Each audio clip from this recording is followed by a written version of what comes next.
Já estamos de volta aqui no segundo congresso online da Jovem Advocacia Baiana, agora com o nosso 49º painel dos grilhões à uberização, estratégias e desafios ao enfrentamento do racismo no mercado de trabalho para a advocacia e jovem advocacia. Já presente conosco aqui no estúdio, com distanciamento social, com todas as regras de segurança, doutora Dandara Pinho e doutora Gabriela Marinho, e no nosso Zoom, doutor Cleifson Dias e doutor Misael França, a quem eu dou uma boa tarde a todos. Já para começar, nós vamos ouvir a doutora Dandara Pinho na sua palestra pelo tempo de 12 a 15 minutos. Doutora Dandara, é com a senhora. Oi, boa tarde, Gunner, boa tarde a todas as pessoas que estão nos assistindo nessa sexta-feira pela tarde. Eu peço aqui a autorização ao Banda Gira da ancestralidade para fazer o uso da fala, né? Nessa sexta-feira de Lemba de Oxalá, agradecendo o convite à presidenta do CCJA, doutora Sara Barros, pelo convite e pela possibilidade de tratar sobre o tema, levando em consideração, inclusive, toda a diversidade que foi alcançada durante todos os painéis do segundo congresso online da Jovem Advocacia. É importante que a gente faça uma contextualização histórica para que os meus demais colegas possam aqui trazer mais informações atinentes ao tema deste nosso painel. É importante que a gente frise que a comunidade afrodescendente, ela fora, desde o início, trazida para o Brasil, para o território brasileiro, de uma maneira extremamente violenta, tendo em vista que eram homens e mulheres participantes das altas castas do continente africano. Contudo, foram de lá arrancados e arrancadas, trazidos e trazidas para o Brasil.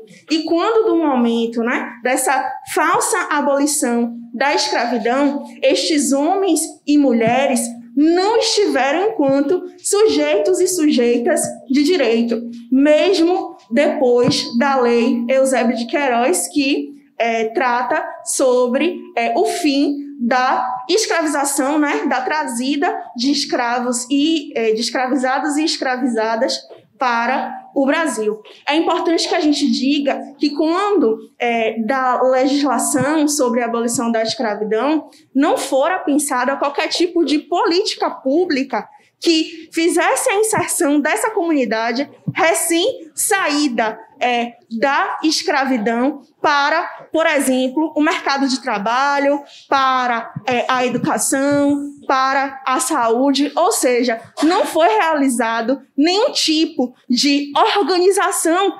sociocultural para a inserção desse grupo de pessoas na sociedade. Portanto, até os dias atuais, nós colhemos exatamente essa ausência de planejamento, qual seja ela. O racismo estruturante em que as mulheres negras estão na base da pirâmide e mesmo com uma grande qualificação profissional, não percebem o mesmo valor de salários que as mulheres brancas, que os homens brancos e que os homens negros. Para falar da advocacia e dessa jovem advocacia, principalmente neste momento pandêmico, é dizer que nós estamos em uma situação cada vez mais precarizada dessa jovem advocacia que chega no mercado de trabalho. É importante frisar que o Conselho Consultivo da Jovem Advocacia da Bahia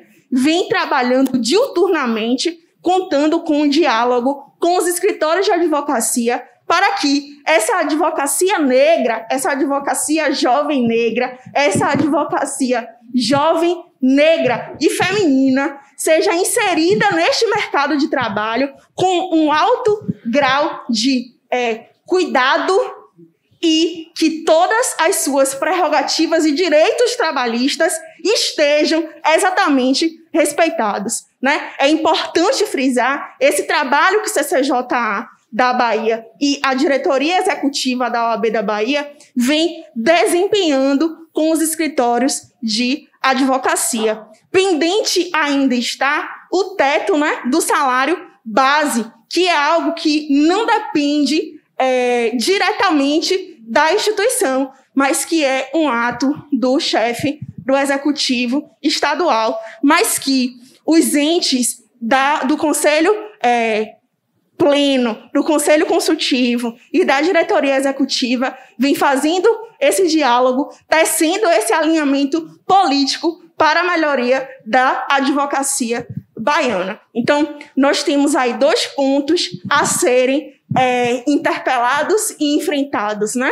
Esse lugar do racismo cultural e estrutural, sobretudo dentro do exercício da advocacia e fora desse exercício da advocacia, tendo em vista que, para sermos eu, Gabriela, Maísa, Raimundo Veloso, Eduardo, Gerson, enfim, são mais de 50 profissionais na Comissão de Promoção da Igualdade Racial, para que a gente seja visto ou vista enquanto profissionais da advocacia, precisamos ultrapassar a barreira do racismo, sobretudo institucional. E aí, falando desse meu lugar, que é o lugar de fala da advogada criminalista, ultrapassando esse lugar desse racismo de que eu não estou sentada, né, ao lado do réu ou da ré enquanto familiar, mas que estou ali enquanto profissional do direito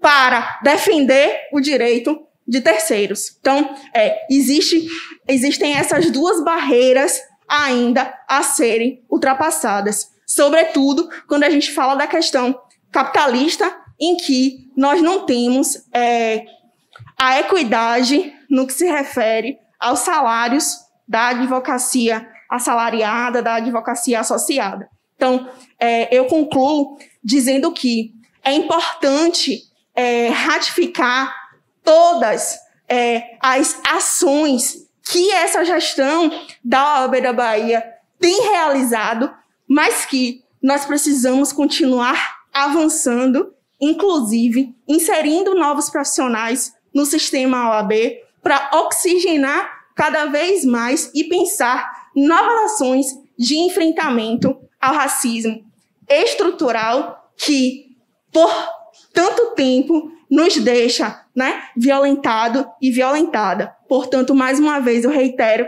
os meus agradecimentos à gestão do CCJA e faço aqui de público um registro de que esse é o maior congresso online realizado e pensado para a jovem advocacia do Brasil. É importante dizer que nós estamos sendo o porto e farol dessa advocacia do Brasil. Então, é importante parabenizar e dizer que nós continuamos nas fronteiras, né, de luta. Obrigada. Obrigada, senhora doutora Dandara Pinho, por suas palavras. Vamos ouvir agora, pelo tempo também de 12 a 15 minutos, doutor Cleifson Dias. Por favor, a palavra está com o senhor.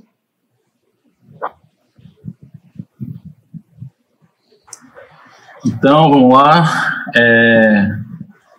Tínhamos pensado numa inversão, mas pelo jeito vai ficar assim. Gostaria de agradecer enormemente ao convite de estar aqui mais uma vez falando na Jovem Advocacia. Eu participei de um evento nos anos passados. Dizer que foi um prazer naquela oportunidade e é novamente um prazer. Esse agradecimento eu gostaria de fazer em nome tanto da nossa presidente, a doutora Sara Barros, quanto do nosso querido amigo e coordenador aqui dos nossos trabalhos, o doutor Hermes Larião.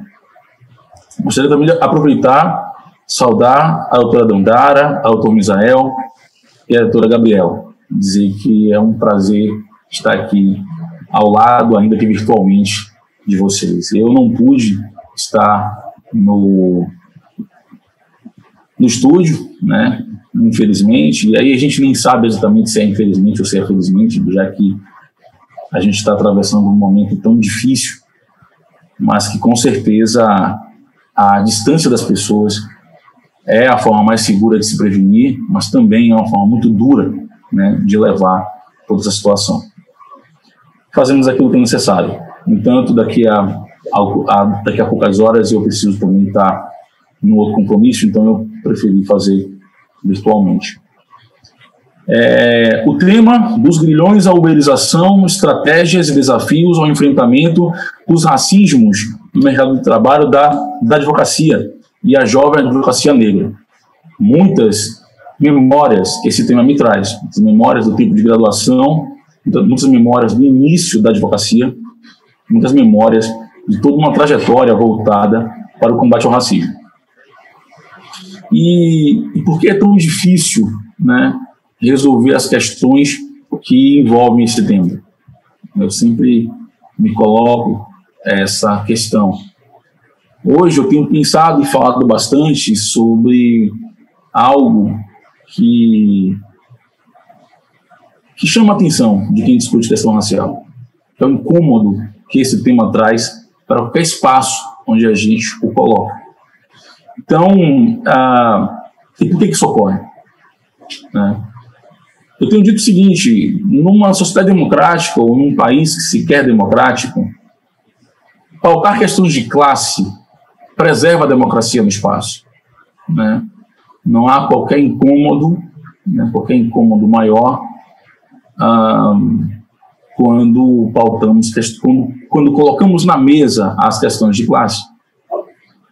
Esse sistema, né, que a gente vive hoje, o sistema capitalista, enfim, mas esse sistema social que a gente vive hoje, ele inclui no seu discurso democrático as questões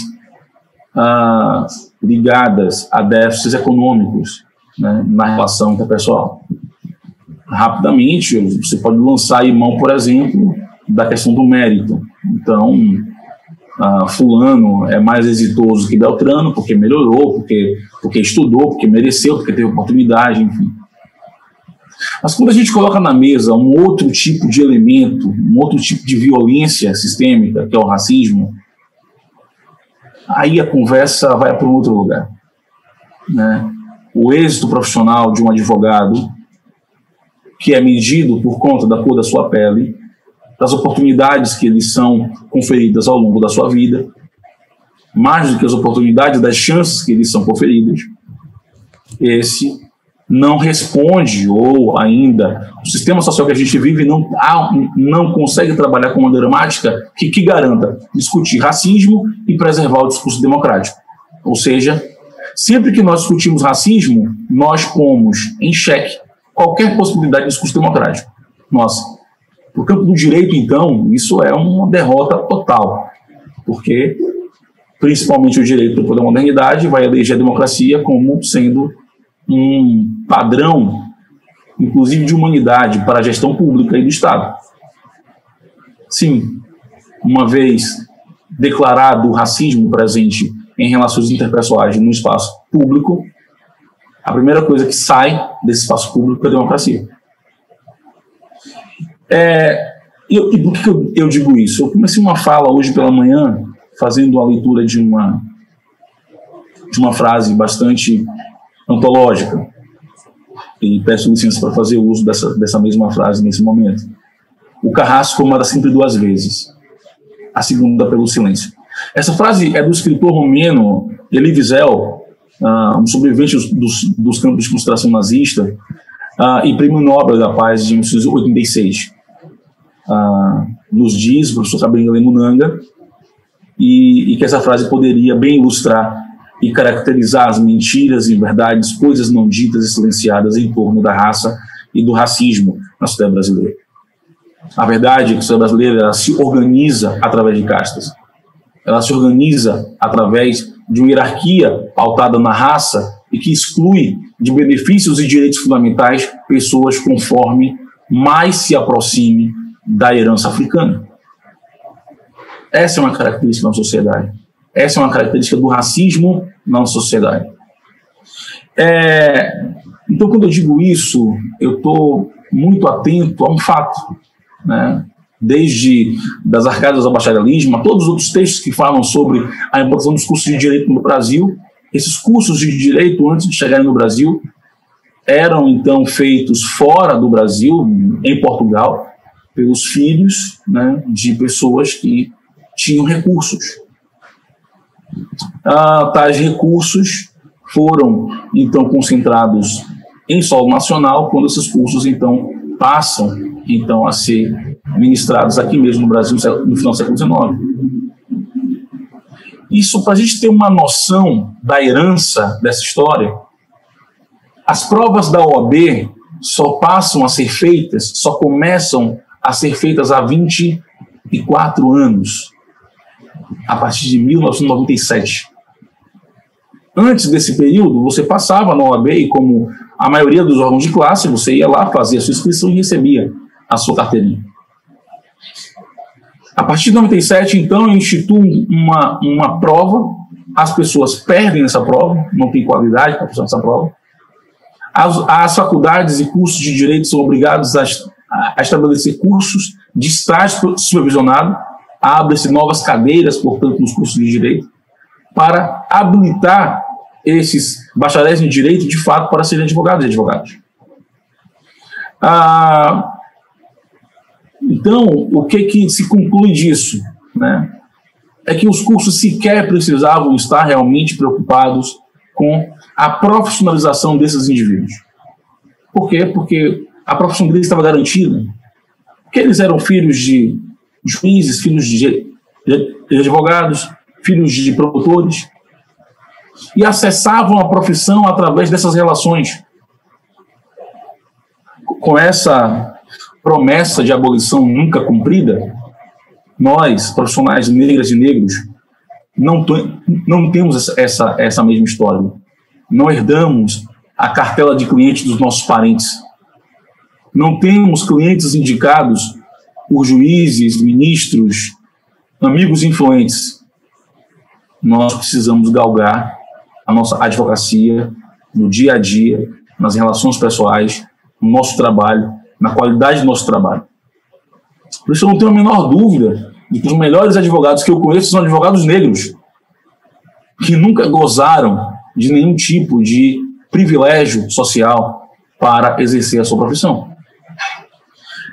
Então, eu encerro dizendo tão somente que a advocacia está mudando para muito melhor, considerando a chegada desses profissionais negros e negras, tanto na relação com a institucionalidade pública, quanto na própria produção teórica, na produção da relação do próprio direito com a sociedade. Eu fiquei muito triste. Recentemente eu soube que muitos e muitas advogadas e advogados negros tiveram que fechar seus escritórios por conta da pandemia. Sem sombra nenhuma de dúvidas, a OAB precisa dar conta de informar melhor a sociedade e mesmo abraçar os seus membros, né, nesse momento. Precisa de políticas ainda mais, e eu reconheço os avanços que a OAB tem feito nesses últimos anos, e especialmente nesse ano de pandemia, e as preocupações, mas essas preocupações precisam ser ampliadas ainda mais e garantir a sobrevivência desses profissionais, que, inclusive, para serem chamados de advogados e advogadas, têm um grande dispêndio anual para se manter filiados e filiadas à ordem. Enfim, a advocacia é uma profissão essencial, né, à justiça, como está previsto, inclusive, no nosso Carta-Magna, e a gente espera que os jovens advogados e as jovens advogadas tenham um amparo ainda mais acolhedor por parte do nosso sistema OAB, e eu desejo uma longa vida à jovem advocacia negra que transforma e democratiza o direito nesse país. Obrigado, espero não ter me excedido. Obrigado, doutor Cleifson Dias, muito obrigado por suas palavras. Vamos ouvir agora a doutora Gabriela Marinho, pelo tempo de 12 a 15 minutos. Doutora Gabriela, com a senhora. Boa tarde a todos e a todas.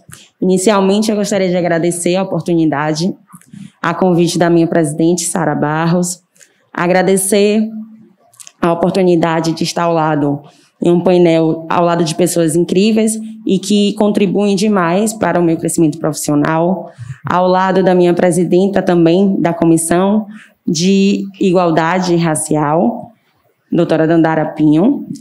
Gostaria de iniciar falando chamando a atenção ao fato de que o Brasil ele não reconhece a existência do racismo, né? Muitas vezes, quando falam em racismo, ligam racismo à pobreza, às pessoas que não têm um baixo grau de escolaridade, às pessoas que não estão inseridas dentro de um mercado de trabalho, às pessoas que, de alguma forma, sofrem com a desigualdade. Mas é preciso reconhecer o fato de que o racismo não afeta apenas a essas pessoas. O racismo também afeta a nós, estudantes, aos advogados, aos promotores, a juízes, porque o racismo independe da classe social, né? Todos nós somos vítimas. E é preciso que reconheça isso e que cada vez mais estejamos ligados às políticas de redução das desigualdades raciais. Então, a desigualdade no Brasil, durante muito tempo, não foi reconhecida, foi reconhecida o fato de que todas as pessoas tinham as mesmas oportunidades, independente da sua cor da pele, o que nós sabemos que não é verdade, porque não depende apenas da qualidade de ensino que frequentamos, não depende apenas dos nossos esforços e das nossas dedicações. Muitas vezes as oportunidades elas são cessadas diante da cor da pele. E isso é importante que esteja cada vez mais claro para que os jovens advogados negros e as jovens advogadas negras sintam que pertencem a essa sociedade, eles sintam que pertencem a um mercado de trabalho e, sobretudo, à advocacia, que por muito tempo deixou de encarar, não deu voz a esses jovens advogados negros, não deu a devida atenção e hoje nós já podemos dizer que, aos poucos, sim, as instituições estão nos dando a voz, estão nos oportunizando um local de fala para trazermos as nossas dores e lutarmos unidos por uma advocacia melhor, por uma advocacia mais justa e mais igualitária, né? É assustador algumas pesquisas que foram feitas dentro de grandes escritórios, né, nas cidades de São Paulo, de Rio de Janeiro, em Brasília, e é muito pouca a participação desses jovens advogados negros, né? Contamos aí com um percentual de 1% apenas desses advogados dentro de grandes escritórios. Então, significa que, por mais que seja esses jovens advogados, eles estejam ali qualificados e sejam competentes, não é dado muitas vezes a oportunidade, né? Essas pessoas ainda não estão inseridas dentro desse mercado de trabalho, no caso, a advocacia relacionada a grandes escritórios. E o que essa pesquisa que aconteceu trouxe também a justificativa que foi utilizada, né? E a justificativa que os grandes sócios, os representantes desses escritórios usaram é que a população, os jovens advogados negros frequentaram algumas faculdades de direitos que não eram boas.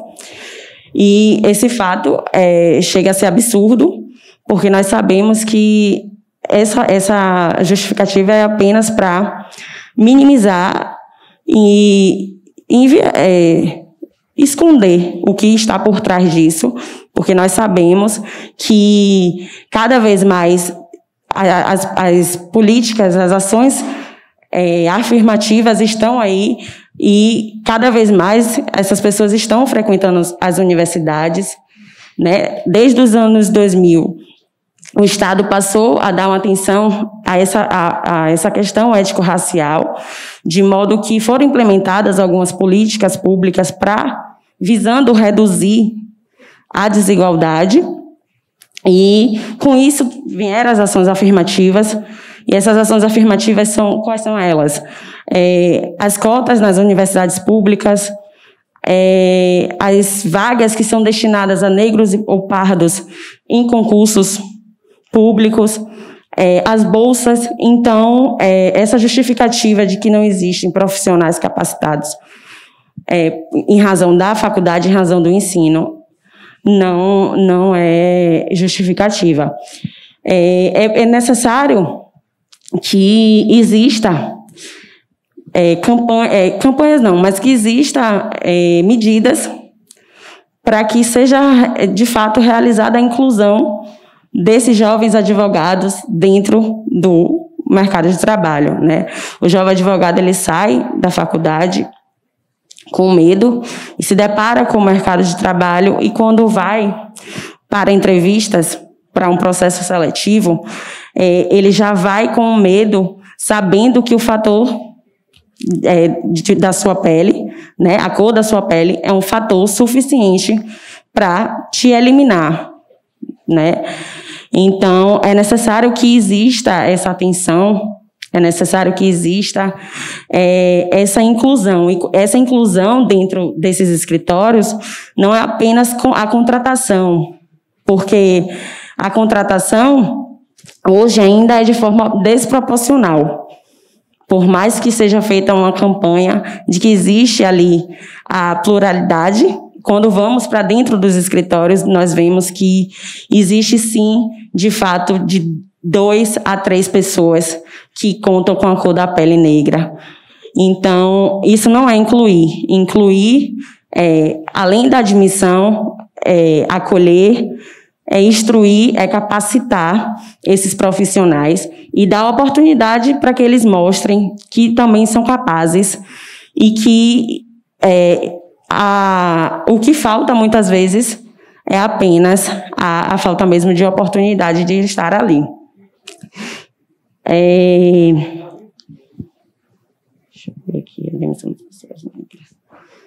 É importante que, além dessa questão de admissão, é importante também que exista a conscientização, né? E de que forma essa conscientização?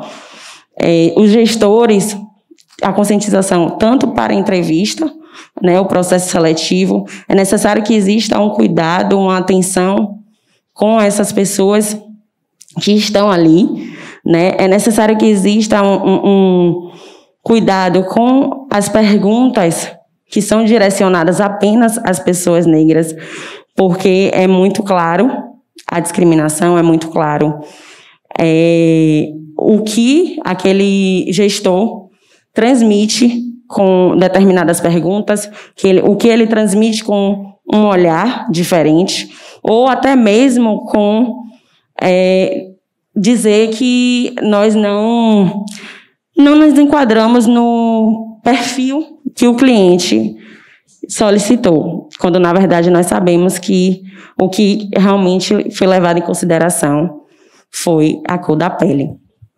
Então, é de extrema importância que exista esse lugar de fala, é de extrema importância que exista a oportunidade em congressos, em comissões, para que nós estejamos cada vez mais juntos, mais unidos, e a jovem advocacia saiba que pode contar com a OAB, que a OAB defende essa causa e que está ao nosso lado, independente de cor de pele, independente de anos de experiência, e que a mensagem que eu deixo é que esses gestores, essas pessoas que fazem parte desses grandes escritórios, tenham mais cuidado, né? E principalmente tenham mais empatia com o candidato que está ali, que está disposto a mostrar seu conhecimento, a mostrar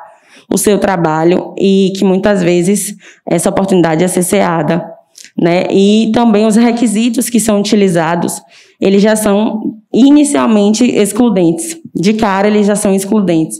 Quando muitos escritórios exigem N tempos de experiência, às vezes existe um período de especialização, né, uma especialização em determinadas áreas. Tem uns que exigem a prática da fluência em idiomas, né? Você precisa falar fluente outros idiomas. Tem outros que exigem a questão do intercâmbio internacional. Eu já vi escritórios que exigem isso. Então, esses requisitos, de fato, não são inclusivos, eles são exclusivos e eles não devem fazer parte de um processo seletivo, visto que aquela pessoa que acabou de se lançar no mercado de trabalho, acabou de concluir a graduação, só está esperando a oportunidade para demonstrar realmente o seu trabalho e a qualidade do seu trabalho. E é isso, eu gostaria então de agradecer a oportunidade de estar aqui, falar para todos os jovens advogados negros, em especial, que podem contar conosco, contem com a Comissão de Promoção de Igualdade Racial. Estamos aqui para acolher vocês, estamos aqui para lutarmos juntos e em defesa sempre da advocacia, da jovem advocacia. É isso, obrigada. Obrigado, doutora Gabriela Marinho. A palavra agora está com o doutor Misael França. Doutor Misael, sua palestra pelo tempo de 12 a 15 minutos está com o senhor. Obrigado, boa tarde a todas, todos. Saudação especial à OAB Bahia. Meus agradecimentos ao doutor Fabrício Castro, doutor Hermes Larião, doutora Sara Barros. Meus cumprimentos a essa mesa, meus colegas, minhas colegas e meu colega de bancada neste painel, doutora Dandara Pinho, doutora Gabriela Marinho, doutor Cleifson Dias. Dizer que me sinto muito honrado em dividir esse espaço com vocês, né, advogadas e advogado, e saudar a assistência, né, que nos acompanha nesse congresso da Jovem Advocacia Baiana. É um prazer muito grande poder aprender, né, com essas falas que me antecederam e contribuir um pouco, né, para a formação das jovens advogadas e dos jovens advogados no nosso estado. É uma grande oportunidade para a OAB nesse contexto de sindemia, né, onde nós vivenciamos uma crise sanitária sem precedente, recente pelo menos, no nosso país, e uma crise que se desdobra em diversas outras crises, né, desemprego, a questão dos desvalidos, das pessoas desvalidas, o incremento da violência doméstica e familiar nesse período, né? Tantas pessoas sofrendo com as mazelas do racismo ambiental nesse contexto sindêmico e, lamentavelmente, todas essas questões, todas essas mazelas acometendo, se abatendo sobre pessoas negras, né? Sobre os corpos pretos, que são os mais vulnerabilizados desde sempre, desde a formação do nosso país enquanto nação, e de forma muito mais evidenciada no contexto da sindemia, né, provocada pela expansão da Covid-19, que na visão de algumas, para a população vulnerabilizada, negros, negras, a população indígena, é Covid 1500, não é Covid-19. Então, é lamentável e é uma oportunidade, como eu disse, de se enfrentar essa questão do racismo estrutural, estruturante na nossa sociedade, do racismo institucionalizado na nossa sociedade, e esse contexto de sindemia, né? Lembrando também, fazendo alusão ao tema deste painel, a precarização da relação de trabalho, com a uberização, né, das relações de trabalho, que também acabam acometendo, né, prejudicando o direito de pessoas pretas, de pessoas negras, né? pretas e pardas. Então, falar isso é um tom de lamento, mas também em tom de esperança para o nosso povo, a partir da constatação de que uma das principais responsáveis pelo mapeamento do coronavírus é uma mulher negra. Veja que uma mulher negra está entre aquelas primeiras mortes por coronavírus no Brasil, mas uma mulher negra também, a doutora biomédica Jaqueline Góes de Jesus, é uma das principais responsáveis pelo mapeamento do coronavírus, e isso nos serve de alento diante do lamento. A minha fala, ela está em derredor de um tema que eu trouxe para vocês, para tratar com vocês, que é as funções da jovem advocacia no processo penal do espetáculo, um recorte racializado. Na condição de professor de Direito Processual Penal e Prática Jurídica Penal, não posso me furtar de falar dessa questão, já que o sistema de justiça criminal também está inserido nessas violências constantes e nessa violência que se agrava no contexto da sindemia. Mas, para ser bem didático, o que é que se entende pelo processo penal do espetáculo? Né? Eu estou falando para toda a advocacia, em especial para a jovem advocacia baiana. Nós podemos entender esse processo penal do espetáculo, essa espetacularização do processo, como uma expansão, uma explicitação, melhor dizendo, pornográfica, e o termo tem referência bibliográfica, que já vou trazer para vocês aqui, uma superexposição, uma superexplicitação pornográfica do caso penal, né, para fins de obtenção de lucro para as grandes corporações midiáticas, para setores da imprensa sensacionalista, sem querer generalizar aqui, que se valem da dor dos envolvidos nesse caso penal para alcançar, elevar índices de audiência e obter interesses que não são necessariamente interesses republicanos. E essa prática de espetacularizar o caso penal em prol de interesses não republicanos acaba afastando o processo penal e os atores e atrizes da persecução penal, as agências formais, os prepostos das agências formais e informais do controle penal, afastando dos vetores dos influxos constitucionais vertidos no processo penal. Então, acaba que o processo é desvirtuado para outras finalidades que não os interesses das pessoas envolvidas, sobretudo dos hipossuficientes, que são aqueles acusados e acusadas de terem cometido um fato etiquetado de delito. Fixada essa premissa, colocado esse conceito, né, breve em razão até do tempo que nós dispomos para tratar desse tema, é importante dizer que não se trata de algo novo, né? A espetacularização do processo não é nova, inclusive é de séculos atrás. Basta atentarmos para a obra de Carnelucci, Francisco Carnelucci, As Misérias do Processo Penal, onde já se abordava esse fetiche, né? Essa curiosidade, essa tara que o fato crime, né, o caso penal, desperta na sociedade. E como que esse caso penal é utilizado, inclusive, como forma de entretenimento. Carnelucci, que se desdobra mais recentemente nos estudos de Debord, ao tratar da sociedade do espetáculo, né, de uma sociedade do espetáculo, ou de uma civilização do espetáculo, na visão de Vargas Llosa, né, trazendo essa ideia de que o processo penal serve de vitrine para essas finalidades de entretenimento e, por vezes, de alienação. Aqui no Brasil, no Pará mais especificamente, nós temos um juiz criminal, o Dr. Marcos Alan de Melo Gomes, que aborda essa questão em um artigo muito interessante, intitulado Mídia, Medo e Expansão Punitiva. É um artigo que está presente numa obra organizada pela doutora Ana Cláudia Pinho, no Pará, que é denominada de Tensões, recebe o título de Tensões Contemporâneas da Repressão Criminal. Então, essas são basicamente as referências, né, bibliográficas que nós temos para poder enfrentar esse dilema. do processo penal do espetáculo, da utilização do caso penal, da violência causada pela repressão da violência, né?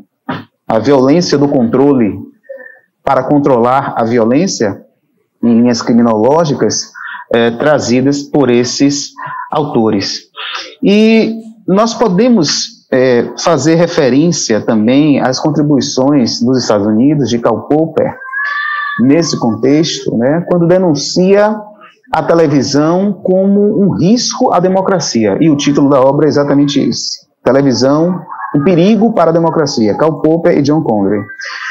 Zaffaroni, tratando da criminologia midiática na questão criminal, também vai abordar esse tema, dizendo que não é todo caso penal, não é toda vítima que interessa para os meios de comunicação, né, para setores da imprensa que se dedicam ao trabalho de cobrir, né, de fazer coberturas policialescas. Não é qualquer vítima, né? Não é qualquer, a vítima, por exemplo, que supera o dolo na visão de Zaffaroni, não é interessante para esse contexto, para essa estratégia de entretenimento a partir da dor, né? E o processo penal, fazendo aqui alusão, né, me referindo aos estudos de Nils Christ, é o processo da dor, já que o direito penal que é instrumentalizado por esse processo é o direito da dor, Luiz Flávio Gomes também, em meio a essas referências, o saudoso Luiz Flávio Gomes já tratava de um populismo penal midiático. Então veja que nós temos um arcabouço de referencial teórico muito consistente e importante, né, de grandes expoentes do direito internacional e nacional para enfrentar esse problema. E se nós, ainda no viés didático, buscarmos as características desse processo penal do espetáculo, nos deparamos com, como disse, a violência como entretenimento.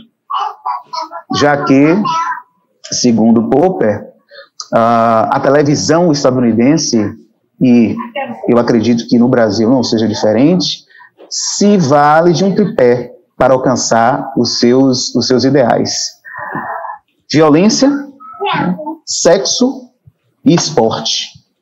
Então, a violência como entretenimento é uma das características, um dos fatores do processo penal do espetáculo. A banalização da dor, né, já que se fala de forma massiva e de forma banal da dor, né, causada pela violência do fato rotulado de crime o tempo todo. E logo em seguida outro assunto, e mais outro assunto de esporte, agora vamos mudar de assunto, então a dor ela é banalizada. A narrativa maniqueísta, sempre reduzindo o caso penal, o conflito causado pelo fato rotulado de crime, a um conflito de interesses, o que não se coaduna com a ideia de processo penal democrático, de processo penal constitucionalizado. Então haveria um conflito de interesses, de modo que o bem precisa combater o mal, e esse mal é personificado o tempo todo na figura de corpos vulnerabilizados, não raro, né, uma personificação do medo desses corpos de jovens negros periféricos, via de regra relacionados a práticas de crimes de entorpecentes da lei de drogas e de crimes contra o patrimônio.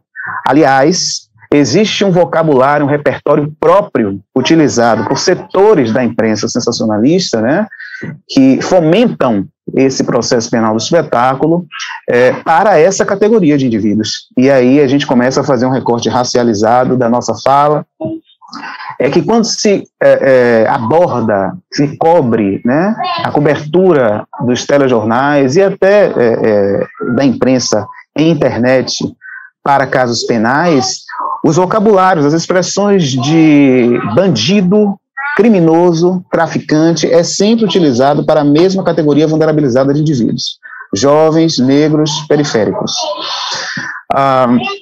Ao passo que quando se muda de figura, quando se muda de suspeito, de pessoa suspeita, de outra classe social, até por uma questão de empatia entre essas pessoas, né, suspeitas da prática de crime, daquilo que é rotulado de crime, e de quem forma a opinião, de quem dá a notícia, né, de quem veicula a notícia, de quem faz a cobertura jornalística, existe uma empatia, então o repertório muda. O repertório muda, e existe, inclusive, pesquisa empírica, dados empíricos dentro da Faculdade de Direito da UFBA, nesse sentido. Somente nesse semestre eu tenho a oportunidade rica de orientar 2 trabalhos de conclusão de curso nesse sentido, né? E, aliás, o mérito desse trabalho é todo dos meus orientandos. A personificação do medo e a subversão de garantias básicas de direito penal e processo penal para essa categoria vulnerabilizada vai repercutir no superencarceramento em massa dessa população jovem, negra, periférica, que se nós atentarmos para os dados do CNJ de 2020, né, 2020 especificamente, que foi o que analisei, nós veremos que a população carcerária brasileira é formada por jovens negros periféricos, o sexo masculino, em sua grande maioria condenados ou relacionados, implicados na traficância e nos crimes contra o patrimônio.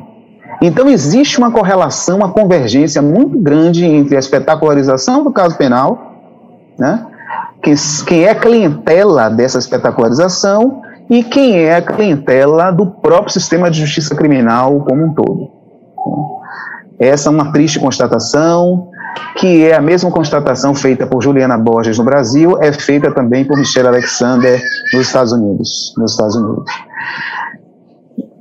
Quais as funções e o que é que isso tem a ver com jovem advocacia? Fica a pergunta. Já que nós tratamos das funções da jovem advocacia no processo penal do espetáculo com recorte racializado, qual é a correlação, qual o link entre uma coisa e outra? Veja, e aqui eu me dirijo, né, notadamente, né, com mais dedicação à juventude da advocacia, né, a advocacia jovem do nosso Estado. Jovens advogadas e jovens advogados. O artigo 133 da Constituição Federal de 88 é muito claro e emblemático, inclusive para o lado negativo, vou explicar por quê, em dizer que o advogado é indispensável ao exercício da advocacia. Já percebeu qual é o lamento, né? Para concluir, qual é a crítica que se faz a esse dispositivo? Doutor, para concluir. Pois não, para concluir. Então, nós temos aí essa figura do advogado como função essencial à justiça, e no afã de fazer justiça, que é inerente àqueles que se lançam, àquelas que se lançam à advocacia, quando saem dos cursos de direito, de fazer justiça, né, em atenção ao artigo 133 da Constituição Federal. O problema é que, nesse afã de fazer justiça, nós podemos legitimar ou relegitimar esse processo penal do espetáculo.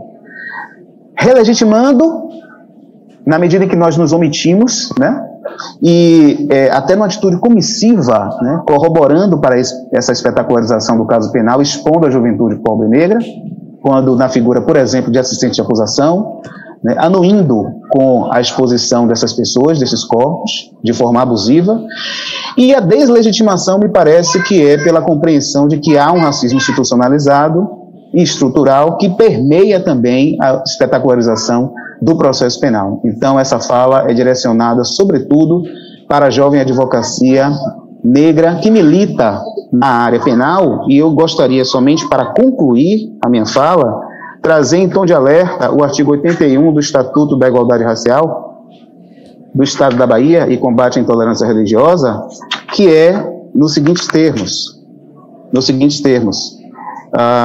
as ocorrências de racismo, discriminação racial e intolerância religiosa causadas por ação ou omissão de pessoas físicas ou de pessoas jurídicas ensejarão a comunicação formal das pessoas e grupos atingidos aos entes que compõem a rede de combate ao racismo e intolerância religiosa, ao Ministério Público, à Defensoria Pública e outros órgãos e instituições de acordo com as suas competências institucionais. E daí a referência à OAB, sobretudo a sua Comissão da Promoção da Igualdade Racial, que tem um papel fundamental na deslegitimação desta prática.